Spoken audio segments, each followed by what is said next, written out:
सागर जी महाराज की, अनुज श्रवण श्री ओंकार सागर जी महाराज की।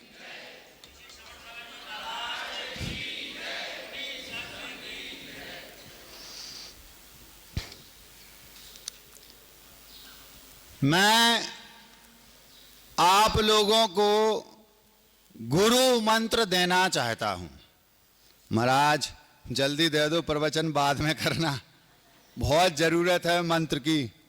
चमत्कार तो हो जाएगा ना, कोई हमारी जो मनोकामनाएं हैं वे सब पूरी तो हो जाएंगी। महाराज जल्दी दे दो, देर ना लगाओ। प्रवचन भले आप आज ना दो, रोज तो दे रहे, मंत्र जरूर दे दो महाराज, जल्दी करो।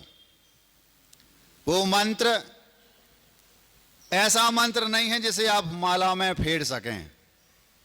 वो मंत्र ऐसा नहीं है जिसे आप मन में गुनगुना सकें। वो मंत्र आपको प्रायोगिक रूप से करना पड़ेगा, प्रयोग करना पड़ेगा प्रैक्टिकली। ऐसा वो मंत्र है। कौन सा मंत्र है महाराज बताओ? आप तो बता दो, विधि बता दो, हमारा काम बन जाए, हम सब करने को तैयार हैं। अगर आप जानना चाहते हैं कि वो कौन सा मंत्र है, और वो सामान्य मंत्र नहीं, ये भी ध्यान रखना। आज से लगभग 8 बरस पहले बुंदेलखंड के एक तीर्थ क्षेत्र वीनाबारा में भगवान शांतिनाथ की चरण निश्रा में गुरुदेव ने अपने जितने भी 30-35 उस समय शिष्य संघस्थ थे, उनमें से केवल 4-5 महाराजों को अलग अलग अपने कक्ष में स्पेशली बुलवाया, और वो मंत्र उन 4-5 को अलग अलग दिया। हमने तो ये अनुमान लगाया कि वो सभी को एक साथ दिया होगा, लेकिन अनुमान बस है, ये पता नहीं, क्योंकि उनने सबसे बोल दिया था किसी को बताना नहीं। तो उन 4-5 महाराजों में, महान सौभाग्यशाली उन 4-5 महाराजों में मैं भी एक था। 35-36 महाराज उस समय प्रवास कर रहे थे। उसमें से 5 या 6 महाराजों को आचार्य जी ने अलग अलग बुलवाया। उनमें मैं भी एक था, मुझे भी बुलाया, मुझे भी वो मंत्र दिया कि आपको इस मंत्र को फॉलो करना है। हमने कहा भैया हम तो धन्य हो गए, गुरुदेव ने बुला करके गुरु मंत्र दिया और ये कह दिया कि इसको किसी को बताना नहीं। बताना नहीं मतलब उस समय किसी को नहीं बताना महाराजों को। फिर हमने अनुमान लगाया कि केवल मुझे बुलाया कि किसी और को। तो जो कुछ एक 5-6 सिलेक्टेड महाराज थे उनको उनने बुलाया। अब वो किस अपेक्षा से सिलेक्टेड थे मैं नहीं जाना, सबको दिया। मुझे क्या दिया वो मैं आपको देना चाहता हूं।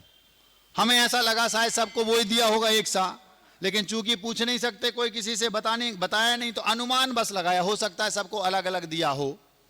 वो मंत्र हम आपको आज इस सभा में देना चाहते हैं। यदि आप लेना चाहते हैं तो आपको थोड़ी देर इंतजार करना पड़ेगा। आंख से उस मंत्र का संबंध है, तो हम शुरुआत आंख से ही करते हैं। आंख हमारे शरीर का एक प्रकार से एक अभिन्न अंग है। हमारे रूप सौंदर्य का अगर कोई प्रथम साधन है तो वो आंख है। भीतर की आंख और बाहर की आंख दोनों का बड़ा अपना अपना महत्व है। अगर आंख वो जो आपकी चेहरे की शोभा बढ़ा रही है, अगर वो आंख आ जाए तो कष्ट देती है। भैया हमारी आंखें आ गई, आंखें आ गई समझते हो? आंख आ गई मतलब आई फ्लू हो गया, अब काला चश्मा लगाना पड़ेगा। क्यों? आपकी आंखें आ गई। अगर वे आंखें जो आई हैं वे कोई और देख लेगा तो उसकी आ जाएंगी। जितने लोग आपकी आंखों को देखेंगे, आई हुई आंखों को, भी सबकी आ जाएंगी। ऐसा हमने सुना है, आई फ्लू बोलते उसको। तो काला चश्मा लगा के रखना पड़ता है 3-4 दिन। तो यदि वे आंखें आ गई तो आपको कष्ट देंगी, और मान लो आंखें चली गई तो भी आपको कष्ट देंगी। समझ में आ रही बात? आपकी आंखें आ गई, अब 2-3 दिन आपको बहुत पीड़ा होगी। क्यों? आई फ्लू हो गया। फिर मान लो आपकी आंखें चली गई तो आंखें चली गई तो सब कुछ चला गया, कुछ बचा ही नहीं, क्योंकि सारी शोभा तो आंखों से है। मान लो आंखें चली गई तो कष्ट। तो आंखें अगर आती हैं तो कष्ट देती हैं, और आंखें अगर जाती हैं तो कष्ट देती हैं। महाराज बहुत अच्छा जीवन चल रहा था, अचानक पता नहीं क्या हुआ, सुबह उठे तो धुंधला धुंधला दिख रहा है, कुछ दिख ही नहीं रहा है, आंखें चली गई, आशीर्वाद दे दो। फिर वो डॉक्टर के यहाँ जाएगा, पता नहीं, जब तक आंखें वापस नहीं आएंगी तब तक परेशान। तो आंखें अगर आती हैं तो कष्ट देती हैं, और आंखें अगर जाती हैं तो कष्ट देती हैं। आंखें अगर फिरती हैं तो भी कष्ट देती हैं। तो खुद को तो कष्ट होगा नहीं, क्योंकि खुद की तो फिर गई, परिजनों को कष्ट होगा। महाराज सुबह सुबह उन्होंने आंखें फेर ली, मतलब सुबह सुबह भी निपट गए। निपटना समझते हो? आंखें अगर आती हैं तो कष्ट देती हैं, आंखें अगर जाती हैं तो कष्ट देती हैं, और आंखें अगर फिरती हैं तो कष्ट देती हैं। जिसकी हैं उसको नहीं देंगी अब, क्योंकि वो तो निपट गया। जितने परिजन हैं उन सबको वो कष्ट देती हैं। आई तो कष्ट, गई तो कष्ट, फिरी तो कष्ट। आंखें अगर चढ़ती हैं तो भी कष्ट देती हैं। आंखें चढ़ना समझते हो? आज तो भैया तुम्हारी आंखें चढ़ी चढ़ी सी लग रही, भैया रात में पानी नहीं मिला पाया। पानी मिलाना समझते हो? पानी मिलाना नहीं समझते। आंखें चढ़ गई ये नहीं समझते। कब चढ़ती आंखें? नीट अगर कोई पी लेता है, बताते, हमें तो अनुभव नहीं है, हमने सुना है। अगर कोई नीट पी लेता, नीट समझते हो? क्या क्या समझाएं तुम लोगों को। नीट अगर किसी ने पी ली बिना पानी मिलाए और वो नशा चढ़ गया तो फिर आंखें चढ़ जाती हैं। तो जो उसके सामने आसपास है, जिसकी चढ़ी उसको भी कष्ट, जो उसके सामने उसको भी कष्ट। तो आंखें आती हैं तो कष्ट देती हैं, जाती हैं तो कष्ट देती हैं, फिरती हैं तो कष्ट देती हैं, और चढ़ती हैं तो कष्ट देती हैं। और अगर उतर गए, किसी की नजरों से उतर गए, तो उससे पूछो कितना कष्ट होता है। समझ में आ रही बात? आंखों से उतर गए किसी के, आचार्य श्री एक बार बोलते थे, डंडे की मार तो फिर भी कम कष्ट देती है, अगर किसी को नजरों से उतार दिया तो इसको बोलते हैं मखमली मार, तिरस्कार की मार। अगर उसको आप तिरस्कृत कर दो, बिल्कुल छोड़ दो, कोई मतलब नहीं, हमने उसको अपनी नजरों से उतार दिया। अगर कोई आंखों से उतर गया तो महान कष्ट होता है। हमारे गुरुदेव जब हम लोग संघ में थे, मान लो किसी से कोई छोटी मोटी त्रुटि हो गई, तो उनका पहला जो ब्रह्मास्त्र था वही, उसको थोड़ा सा ऐसा फील कराएंगे जैसे हमने तुमसे अभी नजरों से तुम्हें उतार दिया। इतने में ही वो ऊपर से नीचे तक हिल जाता था, और बस घंटे भर बाद जाएगा, गुरुदेव क्षमा कर दो, गलती हो गई, प्रायश्चित दे दो, बात रफा दफा हो जाती थी। तो सबसे बड़ा ये एक फंडा है, किसी को नजरों से उतार दो। उसको उतारो नहीं, उसको लाइन पे लाने के लिए उतार दो। द्वेष किसी से नहीं रखना, लेकिन लाइन पे भी तो लाना है। तो आंखें आई तो कष्ट देंगी, गई तो कष्ट देंगी, फिरी तो कष्ट देंगी, चढ़ी तो कष्ट देंगी, और उतार दिया तो कष्ट देंगी। और यदि मान लो किसी की किसी से आंखें मिल गईं तो भी कष्ट। समझ में आ रहा? कॉलेज में पढ़ते थे महाराज, एक छोरी थी, उससे आंखें मिल गईं। अब कब तक कष्ट देंगी? जब तक वो मिल नहीं जाएगी। जब तक वो उससे विवाह नहीं हो जाएगा तब तक कष्ट देंगी। मिल गई तो इतना ही ठीक होता। तो आंखें अगर किसी से मिल गई, अब उससे जब तक मिल नहीं रहे तब तक कष्ट देगी।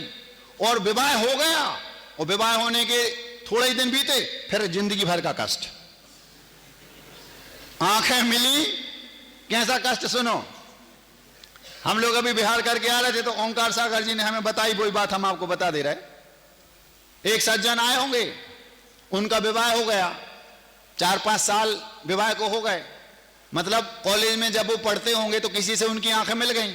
अब आंखें मिली तो बात आगे बढ़ी, मिलना जुलना शुरू हुआ, धीरे धीरे धीरे वो अफेयर 3-4 साल चला, और उसके बाद वो विवाह में परिणत हो गया। तो आंखें मिली, कष्ट शुरू, और वो आंखों का मिलना विवाह तक पहुंच गया। अब विवाह हो गया, अब कष्ट बंद हो जाए, अब तो शुरुआत हो रही कष्ट की। और जैसे ही 2-4 से 8 महीने हुए, भूत उतरा, अब जिंदगी भर का कष्ट। तो तो एक छोरा जिसको 4-5 साल विवाह हुए हो गए थे, वो छोरा, उसके जो आराध्य देवता थे वे प्रसन्न हो गए उससे। जिसका विवाह हो चुका था, 4-5 साल हो गए थे, उसकी कभी किसी से आंखें मिली होंगी, उसे विवाह हो गया, संतान की उत्पत्ति हो गई और वो अभी साथ में है, पति और बेटा। अब उस जो पति था वो छोरा, उसने किसी अपने आराध्य देव को प्रसन्न कर लिया। ध्यान रखना, जो प्रसन्न हो वे आराध्य नहीं, जो आराध्य हैं वे प्रसन्न होते नहीं, क्योंकि भगवान किसी से ना राग रखते हैं ना द्वेष, प्रसन्न होते नहीं। अब ये तो समझाने के लिए लौकिक बात है कि उनके जो आराध्य देवता थे वे प्रसन्न हो गए सामने खड़े, मैं तुझसे प्रसन्न हूं, बोल क्या चाहिए। उस छोरे ने बड़ी मेहनत से, बड़ी तपस्या करके, बड़ी साधना करके, बड़ी पूजा भक्ति करके उन अपने आराध्य देव को प्रसन्न कर लिया। आराध्य देव सामने खड़े, मैं तुमसे प्रसन्न हूं, बोल क्या चाहिए। तो वो छोरा हाथ जोड़कर बोलता है, भगवान प्रभु, हमारे आराध्य देवता, अगर आप हमें कुछ देना चाहते हैं तो हमारी एक मन्नत पूरी कर दें। क्या?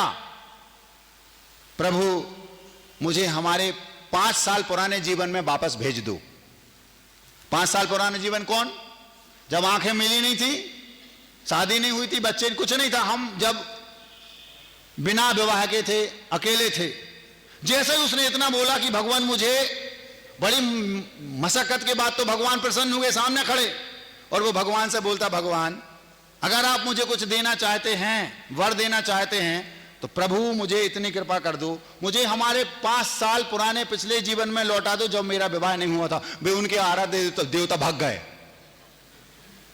तुरंत भाग गए छोड़ के। अरे वो प्रभु सुनो, तो दूर से चिल्ला के बोलते हैं, अरे पगले, मैंने तुझसे मन्नत मांगने को कहा था, जन्नत मांगने को नहीं। समझ में आ रही बात? वो जन्नत मांग रहा, मतलब जो अकेला है, सिंगल है, बैचलर है, वो जन्नत में है अभी।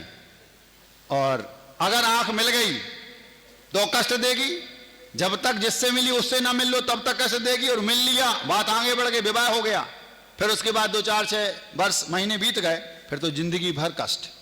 आंख आती है तो कष्ट, जाती है तो कष्ट, मिलती है तो कष्ट, आंखों से गिर गए तो कष्ट, फिरती हैं तो कष्ट, और अगर आंख चढ़ गई तो कष्ट। सब में कष्ट ही कष्ट है। कोई आंख दिखा दे आपको, अगर कोई आपको आंख दिखा दे तो क्या होगा? बाहें चढ़ा लोगे, उसको भी कष्ट, आपको भी कष्ट। अगर कोई आंख दिखाता है तो भी कष्ट। बात समझ में आ रही? समझ में आ रही ना? अगर किसी ने जोर से आंख दिखा दी, ए छोटू, इतना ही बोल दिया, वो घबरा जाता है। अब अगर वो दबंग हुआ, क्या कैसे बोल रहे हैं, झगड़ा शुरू, और दब्बू हुआ तो बेचारा दब जाएगा, तो सोचेगा यार वो आंख क्यों दिखाई, पता नहीं। अगर कोई आपको आंख दिखा दे तो भी कष्ट है। आचार्य श्री बोलते थे, कई बार उन्होंने अपने प्रवचनों में बोला, अगर दुनिया को अपने चरणों में झुकाना है तो नजरें झुका के जीना शुरू कर दो। क्या बोलते थे गुरुदेव? अगर दुनिया को अपने चरणों में झुकाना है तो नजरें झुका करके जीना शुरू कर दो, दुनिया तुम्हारे चरणों में झुक जाएगी। फिर गड़बड़ कहां होती, मैं क्या काम हूं, मैं क्या काम हूं। तो हम कितनी बातें बता चुके, आई तो कष्ट, गई तो कष्ट, आदि आदि आदि। अब किसी ने आंखें दिखा दी तो भी कष्ट, बड़ी बड़ी आंखें दिखा दी तो कष्ट। अब अगर आंख उठाई किसी ने तो भी कष्ट, बहुत कष्टप्रद है आंखें उठाना। कैसे कैसे आंखें उठाना? अभी कल नहीं परसों ओंकार सागर जी ने बताया था, वही हम आपके सामने रख दे रहे। एक सज्जन जा रहे थे, कहां जा रहे थे? अपने गंतव्य की ओर जा रहे थे पैदल। जैसे ही वो जा रहे थे तो जाते जाते जाते जाते अचानक उन्हें एक आम का पेड़ दिखा, छाया भी थी, और उस आम के पेड़ पर एक पका पीला खुशबूदार आम लटक रहा था। नजरें नीचे थीं, पेड़ देखा, नजरें उठ गईं, आंख ऊपर उठाई। जैसे ही आंख उठाई तो क्या दिखा? आम का फल। अब सबसे पहले किसने देखा? आंख ने। गुनाह पहले शुरुआत किसने की? गुनाह की आंख ने। आंख ने उस आम के पेड़ में पका हुआ खुशबूदार आम देखा और देखते ही पैरों ने पेड़ की ओर चलना शुरू कर दिया। पेड़, आंख ने देखा, पैर चले और पेड़ तक पहुंच गए। अब हाथों ने हाथों के सहारे पेड़ पर चढ़ना भी शुरू कर दिया। आंखों ने देखा, पैर वहां तक पहुंचे, हाथ ऊपर तक, हाथों के सहारे वो पेड़ की उस डाली तक ऊपर तक चढ़ा। जैसे ही ऊपर चढ़ा, हाथों ने उसको तोड़ा, नाक ने उसको, क्या बात है, क्या इसकी खुशबू है, पका है एकदम बिल्कुल देशी। आंखों ने देखा, पैर चलकर वहां पहुंचे, हाथों ने तोड़ा, नाक ने सूंघा, कानों में आवाज आई, ए, तुम्हारे पिताजी का पेड़ है। समझ में आ रही बात? कौन चिल्लाया नीचे से? जिसका मालिक, उस पेड़ का जो मालिक था वो चिल्लाया, तुम्हारे पिताजी नहीं कहा उसने तो वो ही कहा जो आप लोग कहते हैं। हमारी अपनी मर्यादा है, हम उस शब्द का प्रयोग करना पसंद नहीं करते। समझ गए कौन सा? समझ गए ना? सब समझ गए, बहुत समझदार हैं यहां के लोग। क्या बोला वहां से नीचे से? तेरे, हम नहीं कह रहा है आप, हम तो अपनी भाषा में कहेंगे तुम्हारे पिताजी का पेड़ है भैया। भैया नहीं बोला, वहां तो दादागिरी चलेगी, तुम चढ़े कैसे हमारे पेड़ पे? आंखों ने देखा, पैर चल के गए, हाथों ने तोड़ा, नाक ने सूंघा, कान में आवाज आई, तुम्हारे पिताजी का पेड़ है। बस जैसे उसने तोड़ा और नीचे आया, अब इतना तो सुन लिया पिताजी का पेड़, उसने सोचा नीचे जाएंगे तो अब ऊपर तो है ही, तो बैठा बैठा उसने बढ़िया चूस लिया उसको, जिह्वा ने स्वाद लिया, पेट भरा और नीचे उतरा तो उसने 2-3 डंडे पीठ पर ठोक दिए। आंखों ने देखा, पैर चलकर वहां तक गए, हाथों ने तोड़ा, नाक ने सूंघा, कानों ने सुना, जिह्वा ने खाया, पेट भरा, एक एक चीज एक एक ने की और घूम फिरकर बात लौट में कहां आई? पीठ पर डंडे पड़े तो आंसू आंखों से आए। क्यों? शुरुआत आंखों ने की थी। समझ में आ रही बात? बहुत रहस्य है इस बात में। शुरुआत किसने की? आपने। डंडे कौन खाएगा? आप। कौन खिलाएगा? कर्म। बहुत गहरा रहस्य, समझ लो हम क्या कहना चाह रहे हैं। शुरुआत किसने की? आंखों ने। हमने शुरुआत नहीं की, शुरुआत आपने की। अब कान सुनेंगे, आंखें देखेंगी, नाक सूंघेगी, डंडे पीठ पे पड़ेंगे, आंसू आएंगे आंखों से, क्योंकि शुरुआत आंखों ने की थी। महाराज आप कहां से बात को कहां ले गए? हम कहीं नहीं ले गए, वो तो यहीं से लाने यहां था। गुरुदेव ने आंख आएंगी तो कष्ट देंगी, जाएंगी तो कष्ट देंगी, फिरेंगी तो कष्ट देंगी, उठेंगी तो कष्ट देगी। आंख किसने उठाई थी? उस मुसाफिर ने। ना वो आंखों से आम को देखता और ना पीठ में डंडे पड़ते। ये दुनिया भर की पूरी जो कहानी बनी वो किससे बनी? केवल मात्र आंखों से। आज यही गड़बड़ हो रहा है। गुरुदेव ने एक हाई को लिखा है, मेरी 2 आंखें मेरी ओर 1000 सतर्क हो जा। अगर आपको पाप से बचना है, दुनियादारी में कष्ट से बचना है, तो आप नजरें झुका के जियो। 2 बातें एक साथ कह रहे हैं, हम समझ रहे हो तो समझ लो। नजरें उठा के जियोगे बर्बाद हो जाओगे, नजरें झुका के जियोगे तो दुनिया तुम्हारे चरणों में झुकेगी। क्या कहा? तेरी 2 आंखें तेरी ओर 1000 सतर्क हो जा। क्यों? तुमने तो 2 आंखें से दुनिया को देखा, लेकिन तुम्हारी ओर 1000 आंखें हैं। जो कोई, जिसको तुम दिख रहे हो, हजारों लोगों को तुम दिख रहे हो। कितनी आंखें हो गई? हजारों आंखें। इसलिए सतर्क तुम्हें होना पड़ेगा। अब आंखें आई तो कष्ट, गई तो कष्ट, आदि आदि हमने इतनी सारी बातें बता दी। अब आंख उठी तो कष्ट। अब अगर आंख लग गई तो कष्ट। क्या कहा? आंख अगर लग गई हम जब दूसरी कक्षा में पढ़ते थे उस समय एक हिंदी में एक कहानी आती थी कछुआ और खरगोश की। बिल्कुल छोटी सी कहानी है। एक कछुआ था, एक खरगोश था। दोनों ने मेले में जाने की ठानी। दोनों चल दिए। कछुआ अपनी चाल से चलता जा रहा है, धीरे धीरे मंद गति से, नजरें झुकाए। और खरगोश, अरे मैं तो यूं पहुंच जाऊंगा। गया, थोड़ा सा गया आगे, एक पेड़ था, उसके नीचे सो गया। आंख लग गई। जैसे ही आंख लगी, समझ रहा है कि सुन रहा है कि सो रहा है? सुन रहा है। आंख लगी और कछुआ अपनी चाल से धीरे धीरे चलता गया। आंखें नीचे किए था। खरगोश की आंख लग गई। वो मेला पहुंच गया। जब आंख खुली तो देखा अब तो चिड़िया चुग गई खेत। पहुंचा मेले में और दोनों मित्र खूब हंसे, हा हा हा, ऐसा उसमें किताब में लिखा था। इतनी सी कहानी थी। इसमें बहुत बड़ा मैसेज है। खरगोश के पास गति थी लेकिन कछुए के पास मति थी। क्या कहा? खरगोश के पास गति थी लेकिन कछुए के पास मति थी। गति थी तो उसको घमंड आ गया, मैं क्या कम हूं, हार गया। क्यों हारा? आंख लग गई। अगर आंख लग गई तो कष्ट देगी। हम तो अब गिना नहीं पाएंगे, बहुत सारी बातें बता दी। गई तो कष्ट, आई तो कष्ट, फिरी तो कष्ट, उठी तो कष्ट, दिखा तो कष्ट, नजरों से गिरा दिया किसी ने तो कष्ट, और अगर आंख लग गई तो भी कष्ट। क्या कष्ट है महाराज? हार गया खरगोश।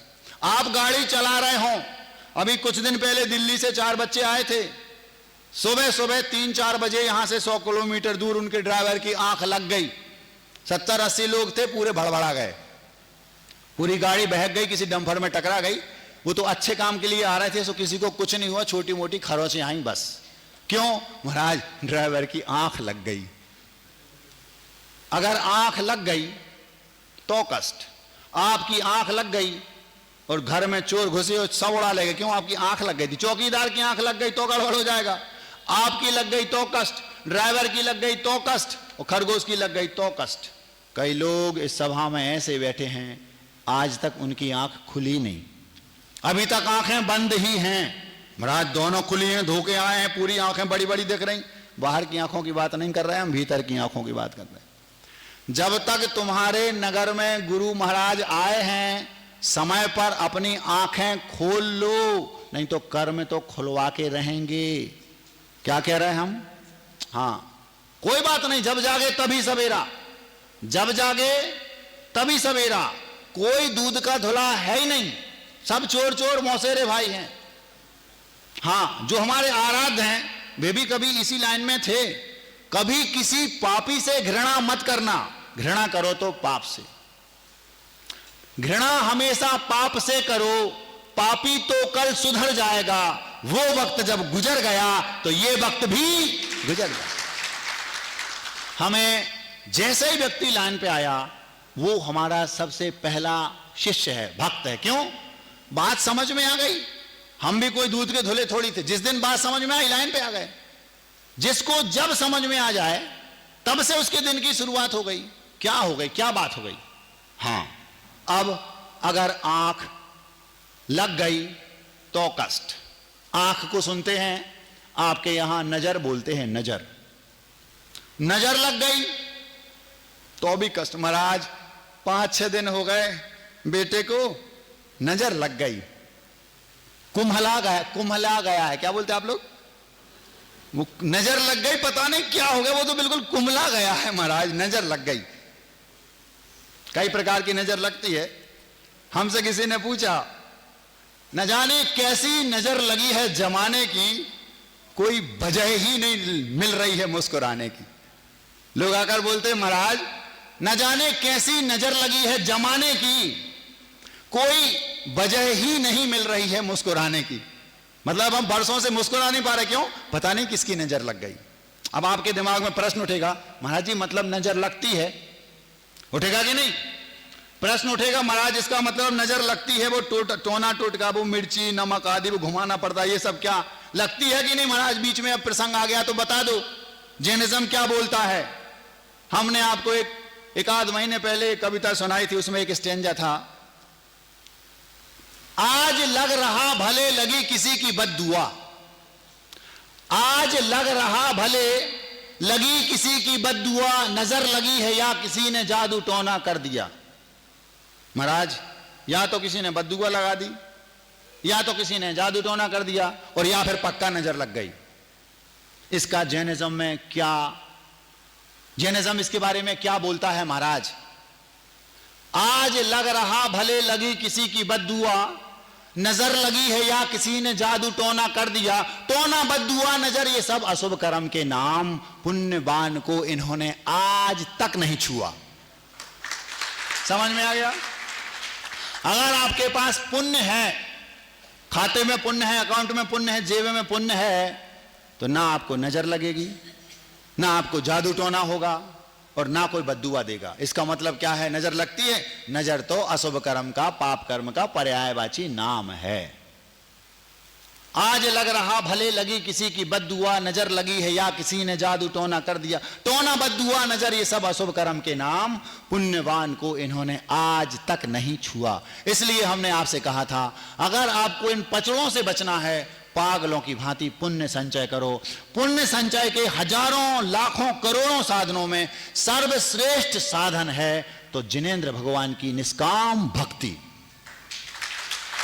बिना किसी छल कपट के, बिना किसी डिमांड के, बस जैसे अपने माता पिता की सेवा की जाती है कर्तव्य मानकर, वैसी भगवान की कर्तव्य मानकर भक्ति करो, उनकी पूजन करो, बस इससे बेहिसाब पुण्य संचय होगा। ना नजर लगेगी, ना कभी कोई बद्दुआ देगा, और ना टोना टू, कुछ नहीं होने वाला। क्यों? ये सब अशुभ कर्म के पर्यायवाची नाम हैं।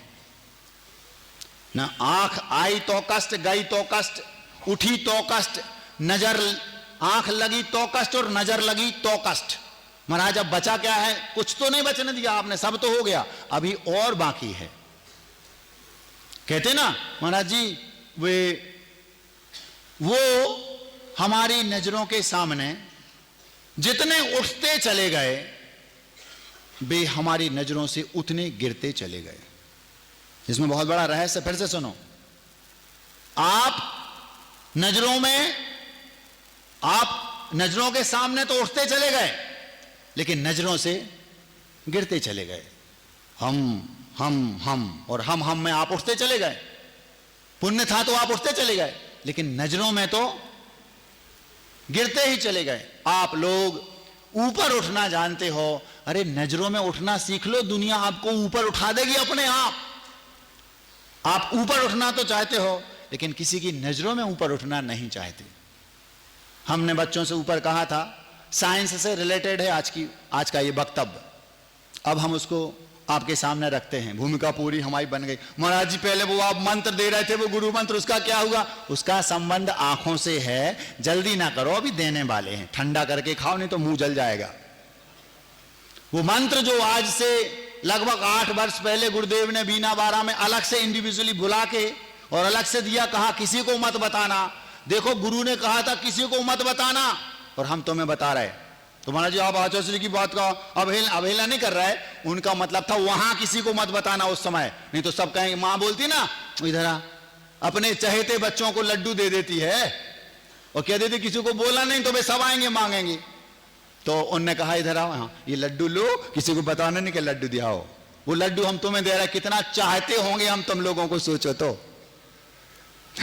महाराज वो तो हम ही जानत हैं कितना चाहते हो। अब 100% होता है, 100% होता है ना। 100 नंबर का पेपर कितने मार्क्स है महाराज जी? 96%। 100/100, 96/100, 50/100, 70/100। तो आप लोगों को वीतराग विज्ञान से ज्यादा विज्ञान पर भरोसा है। विज्ञान ने 5 इंद्रियों पर शोध किया। बच्चे ध्यान से सुनेंगे। विज्ञान ने 5 इंद्रियों पर शोध किया। 5 इंद्रियां होती समझते हो? स्पर्शन, रसना, घ्राण, चक्षु और कर्ण। इन 5 इंद्रियों पर प्रैक्टिकल किया गया, शोध किया गया, जांच पड़ताल की गई। आप लोगों को सुनकर के आश्चर्य होगा, जो बात जैनिज्म बोलता है, लगभग 100% तो नहीं, बहुत अंतर रहा, लेकिन जो मूल बात थी वही बात गुरुदेव ने मंत्र के रूप में हमें दी, वही बात जैनिज्म बोलता है, वही बात 24 तीर्थंकर भगवानों ने अपने वक्तव्य में बोली, प्रवचनों में बोली, ओंकारमयी दिव्य ध्वनि में बोली, और लगभग वही बात साइंस ने प्रैक्टिकल करके बोली। वो क्या? उन्होंने कहा प्रत्येक व्यक्ति 5 इंद्रियों के माध्यम से भोग भोगता है और प्रत्येक व्यक्ति उन 5 इंद्रियों के माध्यम से पाप अर्जन करता है, लेकिन सबसे ज्यादा रोल किसका है? आप लोग संभल के बैठियो, हम आपके सामने बात रख रहे हैं। 100% में से केवल मात्र 1% रोल है अकॉर्डिंग टू साइंस। विज्ञान कहता है रसना इंद्री का रोल केवल 1% है। जो भी पाप हमें इकट्ठा होता है वो जीव के माध्यम से, स्वाद के चक्कर में, वो 1%। यद्यपि जैनिज्म इससे संतुष्ट नहीं है, लेकिन अभी हम आपके सामने विज्ञान की अपेक्षा बात रख रहे हैं।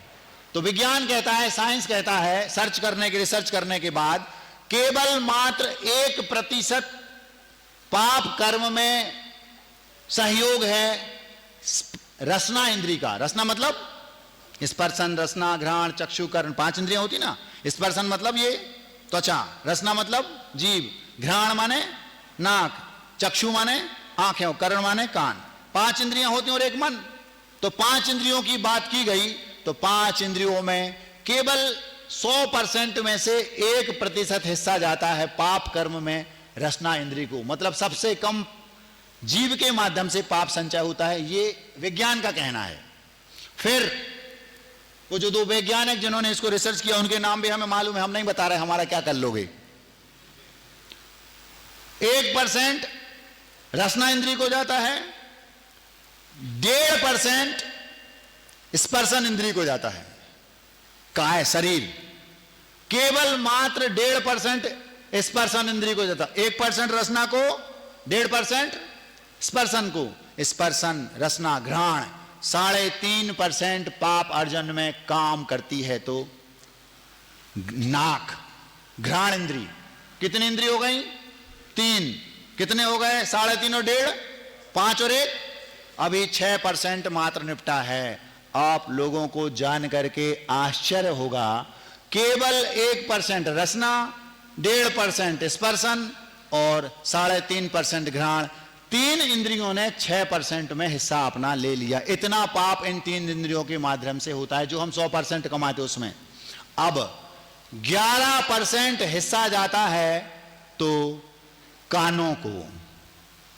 महाराज गाने बहुत अच्छे लगते हैं, महाराज हम वो जो कुछ भी सुनने को मिलता है, भले वो न्यूज हो, भले वो फिल्मों का जो शब्द सुनने को मिलते हैं, आदि आदि, कितना है? 11% पाप कमाई में रोल है कानों का। किसी के 5 बेटे हैं, एक मान लो बड़कुल परिवार में 5 बेटे हैं, 5 कमाई करते हैं। एक कमाई करता केवल 1%, एक करता है घर की पूरी कमाई का 1.5%, एक करता है घर की पूरी कमाई का 3.5% और एक करता है 11%। ये 11% वाला कौन हो गया? कान। रसना को 1, घ्राण को 3.5, स्पर्शन को 1.5 और कानों को 11। ये 4 मिला के 17% हो पाया। बाकी 83% हिस्सा जाता है तो आंखों को। बात समझ में आ गई? हमारी 5 इंद्रियों का व्यापार प्रतिपल चल रहा है। इन 5 इंद्रियों में से 83% पाप कमाई होती है हमें आंखों से। इसीलिए गुरुदेव कहते थे, आंख उठी कष्ट, आंख आई कष्ट, आंख गई कष्ट, आंख फिरी कष्ट, आंख झुकी। बस एक बात याद रखो, आंख झुका के जीना है। आंख झुकी रहेगी, 83% खिड़की दुकान बंद। बहुत बड़ा रहस्य है इसमें। अगर आपको पाप कर्मों से बचना है, सबसे पहले आंखों को नियंत्रित रखो। अब महाराज आपने इतने सारे बातें बताई, इन सब में सारा रोल आंखों का है। इसीलिए तो विज्ञान ने 83% दिया। और ये बात भले और इंद्रियों की बात साइंस की वीतराग विज्ञान से नहीं मिलती हो, 5 इंद्रियों में से जितना जितना हिस्सा दिया उसमें से भले ही साइंस की, विज्ञान की बातें वीतराग विज्ञान से ना मिलती हों, लेकिन आंख के मामले में विज्ञान और वीतराग विज्ञान दोनों एक मत हैं। विज्ञान भी कहता है कि सबसे ज्यादा रोल है पाप कमाई में तो आंखों का, और जैनिज्म भी कहता है सबसे ज्यादा रोल है तो आंखों का। इसीलिए कहा जाता है कि आंखें झुका के जियो। दुनिया को अपने नजरों में झुकाना है तो आंखें झुका के जियो, मतलब विनम्रता अपने अंदर ले आओ। अकड़, जो अड़ गए अकड़ गए वे जड़ से उखड़ गए, जो अड़ गए अकड़ गए वे जड़ से उखड़ गए, जो झुक गए समर गए वे खूब आगे बढ़ गए। जो अड़ गए अकड़ गए वे जड़ से उखड़ गए, जो झुक गए समर गए वे खूब आगे बढ़ गए। इससे सिद्ध होता है कि झुकना सीखो, आंखों को झुका के जियो। दुनिया तुम्हें अपने चरणों में अगर लानी है तो। महाराज कौन सा वो मंत्र था? अब तो समय लगभग हो गया, अब तो बता दो। वो मंत्र था, गुरुदेव ने हमें बुलाया मीनावाड़ा में और बुलाकर बोलते हैं, दरवाजा थोड़ा सा, जी गुरुजी सुनो इधर आओ। अच्छा से आपने बुलवाया? हाँ, एक गुरु मंत्र देना चाहते हैं आपको। क्या गुरुजी? जी गुरुजी जैसा आप हैं। उसको फेरना नहीं है जी, उसको मन में भी नहीं फेरना जी, उसको प्रैक्टिकली जीना है जी। क्या? दृष्टि संयम। क्या मंत्र दिया गुरुदेव ने? दृष्टि संयम। मतलब क्या गुरुजी? आंखों का संयम। संयम समझते हो? संयम के 2 भेद होते हैं। संयम मतलब जीवन भर का जो लिया वो यम, और कुछ दिनों के लिए कुछ अवधि बांध कर लिया वो नियम। जैसे 5 साल का हमारा रात्रि भोजन का त्याग, ये नियम हो गया, और जीवन भर का रात्रि भोजन का त्याग ये यम हो गया। अब यदि जीवन भर का जो नियम लिया है वो समीचीन है तो वो संयम, और समीचीन नहीं है तो वो कुयम हो गया, यूं समझ लो। जैसे मैं जीवन भर रात्रि भोजन नहीं करूंगा, ये हो गया संयम, क्योंकि समीचीन रूप से सम्यक यम है ये। मैं जीवन भर शाकाहार नहीं करूंगा, ये यम तो हो गया जीवन भर का, लेकिन ये समीचीन नहीं है, ये कुयम हो गया। समझ में आ गया? तो यम और नियम में क्या अंतर है? जो जीवन भर लिया जाए वो यम, और जो कुछ दिनों के लिया जाए वो नियम। तो गुरुदेव ने कहा आपको संयम दिया जाता है, जीवन भर का तो है लेकिन समीचीन है। क्या? दृष्टि संयम, मतलब आंख उठा करके किसी से बात नहीं करना, आंख झुका कर ही जीवन जीना है। चाहे वो छोरी हो, चाहे छोरा हो, बूढ़ी हो, बूढ़ा हो, महाराज हो, कोई भी हो, आमने सामने बात करो। अपनी दृष्टि उसकी दृष्टि से मिलाकर बात नहीं करना। क्या करना? थोड़ा बहुत मिलाना ताकि उसको लगे कि हमसे बात कर रहा है, लेकिन झुका के जियो। अगर आंख झुका के जियोगे तो दुनिया तुम्हारे चरणों में झुक जाएगी। ये तो पहली बात। दूसरी बात, जो मूल उद्देश्य है हमारा, पापों से 83% रक्षा हो जाएगी। बहुत गंभीर विषय है। इस विषय को अगर हम जिस भाव से आपके सामने रख रहे हैं, अगर आपने उस भाव से पकड़ लिया, कल्याण हो जाएगा आपका। हम 24 घंटे आंखों के माध्यम से पाप ही तो करते। जो भी आप देख रहे हैं उसमें कुछ भी पुण्य का है ही नहीं, और जो पुण्य का देखने योग्य है वहां हम मुश्किल से 5 मिनट के लिए आते हैं। अपनी आंखों को भगवान के दर्शन करो, अपनी आंखों से महाराज के दर्शन करो, अपनी आंखों से जो भगवान ने लिखा है उसको पढ़ो। ये नहीं करते। क्या करते? दिन भर या तो फिल्म देखेंगे, या एक प्रकार से गंदे चित्र देखेंगे, अथवा या तो फिर हम दुनिया की दुनियादारी राग रंग देखेंगे। रूप देखने वाला नीचे जाता है और स्वरूप को देखने वाला ऊपर जाता है। क्या कहा? रूप देखोगे तो आप आंखों से क्या देखते? स्वरूप। और स्वरूप आंखों से देखते हैं आप क्या? रूप। रूप आंखों से दिखता है और स्वरूप आंखों से दिखाई ही नहीं देता। स्वरूप मतलब अपना स्वयं का जो स्वरूप, आत्मा, चेतन, वो आंखों से दिखाई नहीं देता। आप लोग रूप देखते हो, मंदिर में द्रव्य चढ़ा रहे, बाजू में कोई सुंदर सा दिखा, उसी को देख, भगवान को नहीं दिख रहे आप। हाँ, ऐसा होता कि नहीं? ये प्रैक्टिकली है बिल्कुल। तो आप अगर रूप देखोगे तो नीचे जाओगे, और स्वरूप देखोगे तो ऊपर जाओगे। गलती आंखों की है A to Z, कहीं भी लगा लो। 20 पॉइंट हमने लगभग आपके सामने रख दिए। आई तो कष्ट, गई तो कष्ट, फिरी तो कष्ट, उठी तो कष्ट, दिखी तो कष्ट, लगी तो कष्ट, नजर लग गई तो कष्ट। जितना भी सब बोला, इन सब में सारा खेल आंखों का है। इन सब से 83% हमारे पाप का हिस्सा आंखों को जाता है। इसलिए अगर हमने अपनी आंखों को संयमित कर लिया, दृष्टि संयम को पालन किया, वो जो गुरु मंत्र गुरुदेव ने हमें दिया था, अगर आपने उस दृष्टि संयम गुरु मंत्र को पालन कर लिया, 2-4 भाव में भगवान बन जाओगे। भगवान समझ में आ गया? वो मंत्र हम आपको दे देते हैं, आप उसको आज से ही प्रैक्टिकली प्रायोगिक रूप से उसको स्वीकारना शुरू कर दो। आपको लगेगा महाराज आप सही कह रहे हैं। जैसे ही कुछ गलत दिखा, तुरंत खिड़की बंद। जैसे ही कुछ गलत की ओर हम गए, सीन कुछ भी आया, बंद। चल रहे हैं तो नीचे झुका के चलेंगे। कोई दिखा, हमारे जो हम मेल हैं फीमेल, देखना नहीं। क्यों? होना कुछ नहीं है, केवल आप विचार करोगे आंखों के माध्यम से, और पाप बंद होगा। भाव भाव में वो परेशान करेगा। गलती केवल इतनी थी, उसे आम दिख गया। शुरुआत आपकी कुछ भी हो, किससे होती है? आंख से। और बाद में शरीर के पूरे अंग अंग को कष्ट होता है केवल आंख के कारण। आपने किसी का रूप सौंदर्य देख लिया आंख से, बस अब दिमाग खराब। अब पूरा शरीर परेशान है, आंख भी, कान भी, नाक भी, मुंह भी, पेट भी, सब। और सब उस आंख की उस पूर्ति करने में लगे रहते हैं और पिटाई खाते हैं, और बाद में लास्ट में आंसू आएंगे तो आंख को। क्यों? शुरुआत तुमने की थी। इसलिए पूरे वक्तव्य का सार ये है, दृष्टि संयम ये गुरु मंत्र है। आप सबको दृष्टि संयम रखना है। जितना हमने अपनी आंखों को संयमित रख लिया, उतने हम पापों से बच जाएंगे। जैसे सांपों से डरात, वैसे पापों से डरो, और जिनसे नरकों में जात, वे काम ही नहीं करो। क्या कहा? फिर से सुनो। जैसे सांपों से डरात, वैसे पापों से डरो, और जिनसे नरकों में जात, वैसे काम ही नहीं करो। समझ में आ गया? इतना आज के वक्तव्य का सार था। हमें दृष्टि संयम रखना है। अपनी आंखों को 24 घंटे घी जैसा प्रयोग करना है।